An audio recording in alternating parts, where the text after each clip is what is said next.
Bienvenue à tous sur notre chaîne. Aujourd'hui, nous allons aborder un sujet qui va vous captiver. L'arme secrète de l'armée japonaise, l'unité 731 et les expériences sur les humains. Vous allez découvrir les détails choquants de cette unité de recherche pendant la Seconde Guerre mondiale. Un sujet à la fois fascinant et dérangeant qui mettra en lumière l'horreur vécue par de nombreux individus. Restez avec nous jusqu'à la fin de cette vidéo pour en savoir plus sur ces expériences inhumaines. Et n'oubliez pas de vous abonner à notre chaîne, de mettre un pouce vers le haut et de laisser vos commentaires. Maintenant, entrons dans cette sombre histoire. L'unité 731 et les expériences sur les humains, un aperçu choquant de l'arme secrète de l'armée japonaise. L'histoire de l'unité 731 et des expériences effroyables menées sur des humains au cours de la Seconde Guerre mondiale est un sujet peu connu, mais incroyablement important à explorer.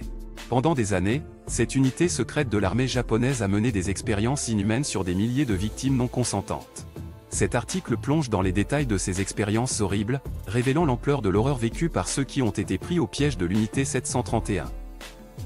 L'unité 731, dirigée par le général japonais Shiro Ishii, a été créée en 1937 dans le but de développer des armes biologiques et chimiques pour l'armée impériale japonaise. Elle était basée dans la ville de Harbin, en Mandchourie occupée par le Japon.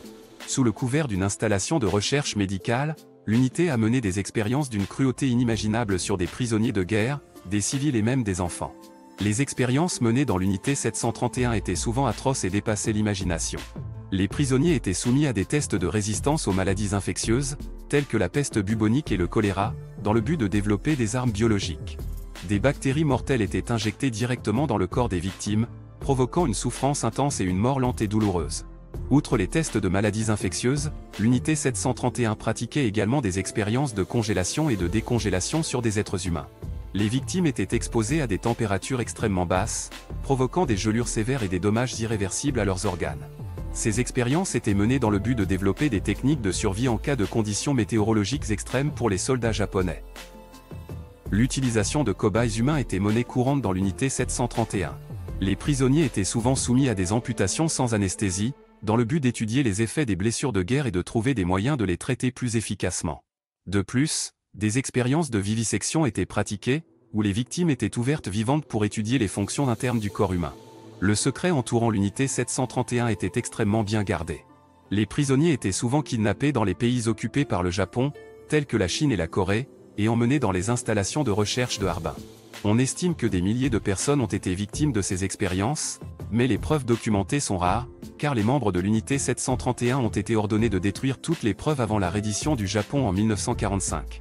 Les atrocités commises dans l'unité 731 ont été découvertes par les Alliés après la guerre, et les responsables ont été jugés lors des procès de guerre de Tokyo.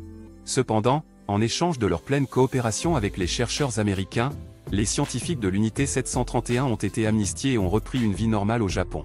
Cette décision controversée a suscité de vives critiques et a empêché la pleine justice d'être rendue aux victimes. L'histoire de l'unité 731 et des expériences sur les humains est un rappel sombre et troublant de la cruauté qui peut résider en nous, même dans les moments les plus sombres de l'histoire. Elle soulève des questions sur la nature humaine, la responsabilité et la quête du pouvoir absolu. Il est essentiel de se souvenir de ces horreurs passées pour éviter de répéter les erreurs du passé et de veiller à ce que de tels actes inhumains ne se reproduisent jamais.